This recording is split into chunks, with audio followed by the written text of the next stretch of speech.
Et du coup, on est de retour en plateau et on vient de parler du coup de quelque chose qui nous touche tous dans notre habitat naturel. Et on va passer aussi à une autre chose qui nous touche également. Évidemment, là, on va parler de médecins. Donc, la section Wallonne de l'Association belge des syndicats médicaux, l'APSIM, a rappelé les médecins généralistes wallons à faire la grève le 7 juin entre 10 et 11 heures. Voilà, 1 heure de grève. Donc, et une manifestation d'environ 200 médecins a eu lieu à Tournai, si on peut voir la photo. La première, donc les manifestants, c'est des médecins généralistes, tous. On sait pourquoi c'était uniquement à Tournai ou... Parce que c'est là où il y a le problème, Ah ouais. d'accord? En zone rurale, quoi. On va expliquer Ouais. c'est quoi le problème. Juste que les manifestants répétaient, médecins fatigués, patients en danger, d'accord? Oui, on le voit sur la photo. Oui, voilà, et ils répétaient souvent qu'il y a quelque chose là qui est vraiment alarmant, c'est que les médecins généralistes n'arrivent pas à faire leur travail. Alors, pourquoi protester contre les changements apportés au 1733? Qu'est-ce que le 1733? Qu'est-ce que c'est? Oui, c'est ça. Voilà. Alors, c'est le numéro de garde destiné à l'aide médicale non urgente pour appeler le médecin généraliste le week-end ou pendant les jours fériés entre ce qu'on appelle la nuit noire de 23h à 8h du matin. Alors, le numéro envoyé à domicile, un médecin à domicile, que dans 4 situations seulement. Ouais. Auparavant, là maintenant ça a changé, c'est pourquoi les manifestations. Les résidents de la maison de repos, les patients en soins palliatifs, les patients qui souffrent d'une douleur intolérable et le besoin d'un certificat de décès. C'était les 4 situations. Alors le 1733 faisait donc le tri. Le 1733 établissait si le problème médical relevait de la médecine générale ou bien d'une urgence. À ce moment, on référait les patients à 112 ou bien à l'urgence, etc. On peut enlever l'image. Hein. Oui, Voilà. merci. Le but initial du 1733 est de ne pas saturer les urgences. C'était comme ça. Alors, quelles sont les modifications apportées au numéro d'appel 1733? Nous parlons de la circulaire de novembre 2022 sur le 1733 qui devait entrer en vigueur le 21 février et reportée et mise en application le 1er mars dernier. Donc, Attends, chronologiquement, donc tu avais une circulaire. Un circulaire, novembre 2022, devrait entrer en vigueur en Le 21 février, février. mais c'est un peu repoussé pour le 1er mars, parce qu'il y avait déjà Les débats sur... voilà, qui protestaient, etc. Le numéro 1733 redirige désormais les appels vers le centre de garde, donc directement vers le médecin.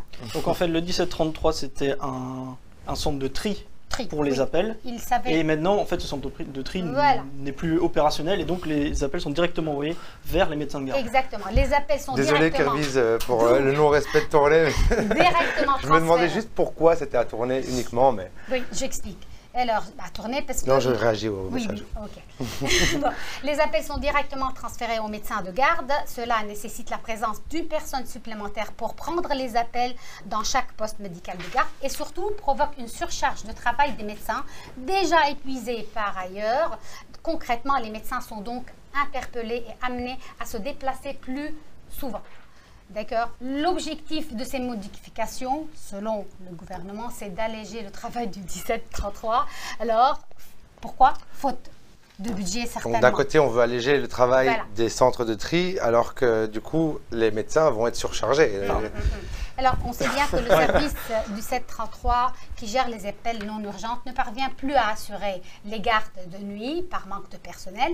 Selon, bien sûr, la RTL, le 17 avril, le ministre souhaite donc que les médecins compensent cette situation. Ouais. C'est au détriment des médecins alors que le secteur médical connaît un manque d'effectifs. Mais il y a pas mal de conséquences que les manifestants ont soulevées hier. Le tri en nuit noire n'est plus assuré, donc ça incombe aux postes médicaux de garde. Dans les faits, les gardes fonctionnent habituellement avec un seul généraliste qui se rend au domicile des patients. Aujourd'hui, la ministre de l'Intérieur et la ministre de Santé leur imposent d'ouvrir des postes médicaux de garde le soir et la nuit. Cela nécessite d'avoir 2 médecins de garde, un pour les domiciles, l'autre pour le poste médical, mais aussi un secrétariat au poste médical. Donc Alors, plus de personnel encore. Voilà, Ouais. le Alors que problème, c'est ça qui manque. mais c'est pas plus de personnel, mais plus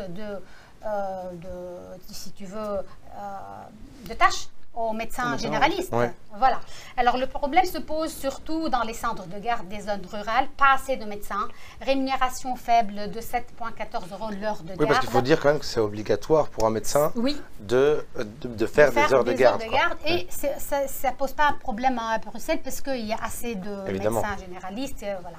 Alors, le président de l'APSIM Wallonie explique au soir que cela a des conséquences sur la qualité des soins. On passe d'une moyenne d'1,2 appels par nuit avec le précédent tri effectué par le 1733. Donc, que les médecins reçoivent. Maintenant, à un nombre compris entre 10 et 15 appels pour le médecin de garde. Oui, donc le 1733 ne fait plus son boulot, quoi. Voilà, mais le médecin reçoit 15 appels, alors qu'auparavant, il recevait un seul, 1,2, d'accord. Alors, une médecin généraliste, Élise Lechantre, elle a dit pendant la manifestation, je cite, « Avant, on était appelé pour les personnes précaires, hein, maintenant, on est appelé pour tout et n'importe quoi. » Elle donne l'exemple d'un patient, par exemple, pour être plus concret, elle donne l'exemple d'un patient qui appelle et qui a la diarrhée depuis 3 jours, alors qu'il aurait pu appeler son médecin traitant pendant la semaine ou bien aller se rendre au poste médical de garde. T'as pris un bon exemple, je trouve. mais ça, c'est des cas concrets, tu vas... Alors, François André Jean, il est médecin généraliste et il explique qu'avec la fatigue la nuit, il y a des risques de faire des erreurs médicales. Bien sûr. Donc, on manifeste non pas pour travailler moins, non pas pour ne plus faire de garde de nuit noire, mais pour juste avoir récupéré ce tri, pour pouvoir mieux soigner les gens et être efficace. C'est ça, effectivement. Alors, ce nouveau système de garde, évidemment, souligne une problématique de bien-être des médecins, avec la crainte d'une dégradation des conditions de travail. Bon, ça va et c'est souvent augmenter. les mêmes qui font les gardes ou bien il y a des roulements ou des choses comme ça? Il y a des roulements, bien sûr. Okay. Alors, des décisions politiques adéquates avant que s'instaure, c'est ça ce qu'il demande, la pénurie, selon Dr Luc Herry. Parmi les solutions défendues par les syndicats, la mise en place d'un accueil pour plusieurs centres de garde, peut-être qu'il y ait quelqu'un qui pourrait faire cet accueil, qui permettrait de diminuer bien sûr la pression sur les médecins. Mais il y a eu de l'argent mis justement pour ces centres de garde ou... Bon, au fait, ces centres de garde existent, c'est dans le budget, mais ce qui est... à ce qui paraît, ce qui incombe, c'est le centre 1733, recruter ces personnes qui répondent et qui font le tri. La réaction du gouvernement, contacté par la RTBF hier, le 7 juin, le cabinet du ministre fédéral de la Santé publique, Frank Vandenbroek, c'est correct? Vandenbroek. Merci. Affirme être conscient des efforts. Il dit, et je le cite, le 1733 suivra maintenant les directives officielles. Donc, vous continuez à recevoir les appels, ce qui implique que certains patients avec des niveaux d'urgence suffisants pourront également être vus pendant la nuit, même en ne rentrant pas dans les 4 catégories précitées. D'accord? Donc, le cabinet tient à souligner que les ressources allouées sont en augmentation. On est passé de 23 millions en 2019 à 32 millions en 2021 et 43,7 millions en 2022 et que des investissements supplémentaires de l'ordre de 20 millions seront mis en place d'ici 2025. Mais disparaît le centre de tri, voilà, il disparaît. De toute façon, des investissements, il faut en faire dans le service de santé. Il faudrait dire que, encore selon la RTBF, le ministère de l'Intérieur chargé de recrutement des opérateurs du 1733 n'a pas souhaité commenter. Alors là, ça nous mène un peu vers la problématique qui s'annonce souvent. Toutes les années, on en parle de temps à autre, je veux dire tous les 2 mois, 3 mois, si vous voyez ça. Alors, la pénurie des médecins généralistes. Alors, le nombre des médecins, c'était... Parce qu'on en voit souvent, hein, des médecins qui sont qui râlent, sur leurs conditions de travail. Le nombre de médecins augmente, mais pas autant que souhaité. Oui, il n'y a pas assez à chaque fois de renouvellement des numéros INAMI. C'est ça. Même les médecins, les étudiants en médecine. Maintenant, avec la nouvelle mise en place d'un concours pour accéder aux études de médecine, ça devient de plus en plus compliqué d'être médecin et on est en pénurie. C'est difficile, oui, effectivement. Et au fait, on en comptait, par exemple, 17 492 à la fin de 2021, et soit 780 de plus qu'en 2019. Il y a plus, de médecins. Il n'y a pas assez encore. Alors qu'un tiers d'entre eux passent plus tard, ont plus de 26 ans, donc bientôt ils vont passer à la retraite. La pénurie s'aggrave dans certaines communes, y compris en Flandre.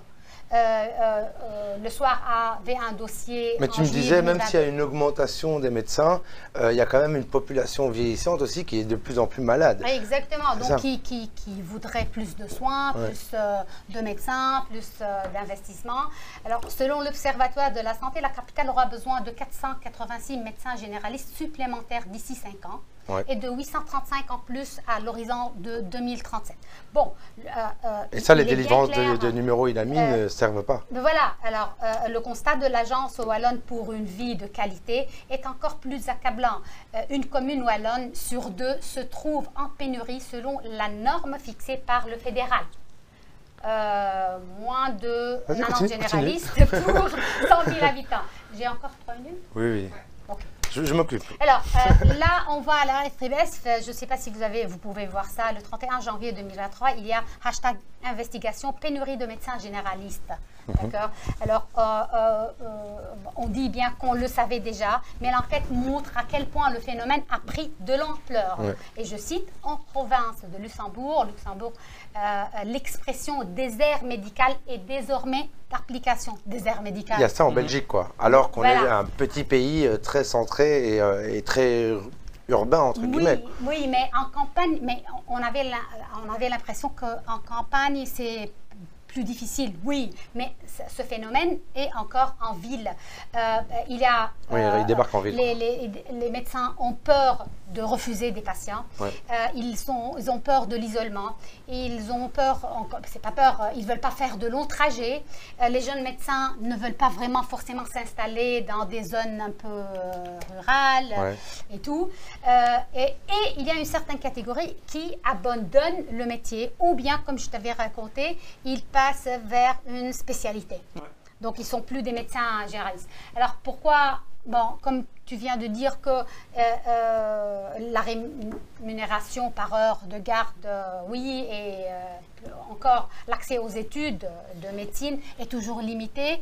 Il y a pas mal de choses à travail revoir, dur, fatigue, et on entend toujours parler de burn-out. D'accord.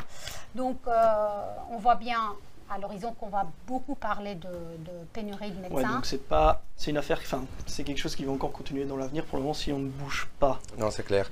Et d'ailleurs, je tiens à dire, comme c'est Margiela qui nous dit, la société néglige tellement les métiers d'assistance, elle a bien raison, et il manque aussi beaucoup de contacts en face à face. On a rarement, étant donné qu'il y a une pénurie de médecins, du coup on ne peut pas voir autant les médecins. Mais c'est ça le médecin, ce qu'il demande, les médecins généralistes demandent d'entendre le patient, de le soigner, qu'il y a des prévisions, qu'il fasse son métier en fait. Le travail comme il faut, pas à la hâte, trop rapidement prendre plein de patients, ça ne sert vraiment à rien. Le numéro de garde. Tu avais encore un dernier truc à dire? Oui, le dernier truc à dire, c'est que par exemple, en février 2023, le numéro de garde médicale 1733 ne répond pas les 3, 18 et 26 février. Dans les provinces de Luxembourg, de Liège, et ainsi que dans l'arrondissement de Dinan, selon la RTBF. C'était déjà le cas le premier jour du mois aussi. Le service fait face à un manque de personnel criant, et quand ça arrive, c'est vraiment le chaos. Les gens vont vers les urgences. Donc un manque de personnel de 1733, un manque de médecins et un manque de... Et un gros souci au global. Merci Naed Merci pour ta chronique.